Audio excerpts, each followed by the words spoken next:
پیش ہے ہندی زبان میں اپڈیٹ۔ السلام علیکم، یہ ریڈیو صدائے حریت جموں کشمیر ہے۔ 27 مارچ کشمیری وکیل تتھا مانو ادھیکار کارکن جلیل اندرابی کا 26واں شہید دیوس ہے۔ 26 वर्ष व्यतीत हो गए जब भारत द्वारा अवैध रूप से अधिकृत कश्मीर के वकील तथा मानव अधिकार कारकुन जलील अंद्राबी का शव उनकी गिरफ्तारी के दिनों बाद झेलम नदी में बहता हुआ पाया गया।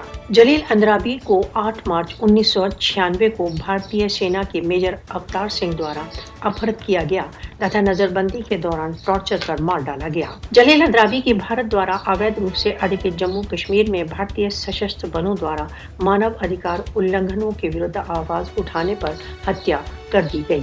अपने जीवन के अंतिम क्षण तक जलील अंद्राबी भारत द्वारा अवैध रूप से अधिकृत जम्मू कश्मीर में भारतीय सशस्त्र बलों द्वारा किए जा रहे अपराधों की आलोचना करते रहे।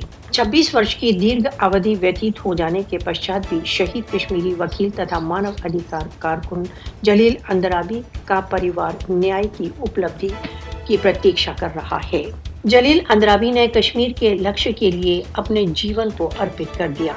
जलील अंद्राबी तथा अन्य कारकुनों की क्रूरतापूर्ण हत्याएं आज भी कश्मीरियों की स्मृति को दुखित कर रही हैं। कश्मीरी जनता कभी भी जलील अंद्राबी जैसे शहीदों के बलिदानों को नहीं भूल सकती।